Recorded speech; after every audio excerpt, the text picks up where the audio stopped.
Back in middle school, I got the reputation of being a bad kid. The teachers and principal always told me that I was a bad example for the younger kids.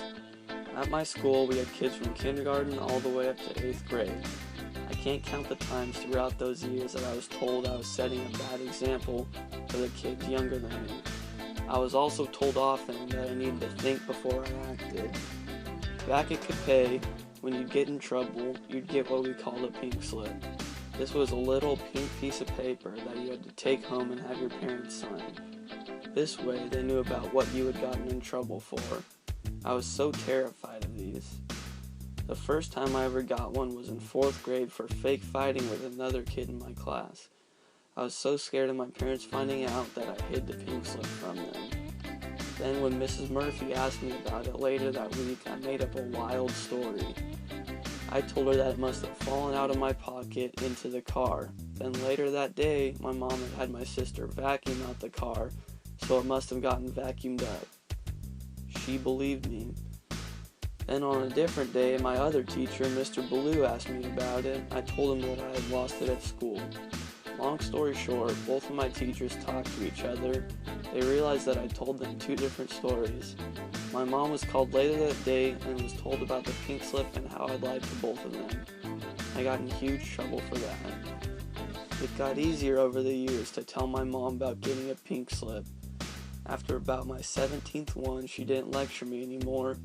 She would just ask what happened, and if she thought what I did was wrong, she would take away my phone for a day or two. There were many other times that I got in trouble throughout those years too. One time in 6th grade, the teacher let us use the tennis rackets at recess, but she only gave us one ball. We quickly lost the one ball we had out into the cow field, so we had these tennis rackets but nothing to hit with them. One kid had the great idea to start taking out every butterfly we saw with the rackets. So, we started chasing butterflies and started hitting them with the rackets. We probably killed the whole butterfly family out in Capay before the teachers caught on.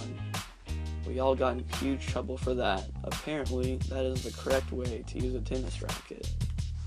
However, most of the times when I got in trouble, it was something that wasn't even bad at all. It was just me having fun at school, doing stuff that normal kids do.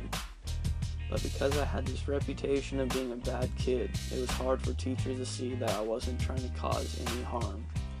These bad things that I was doing was just me trying to make a school a more enjoyable place for me and my friends.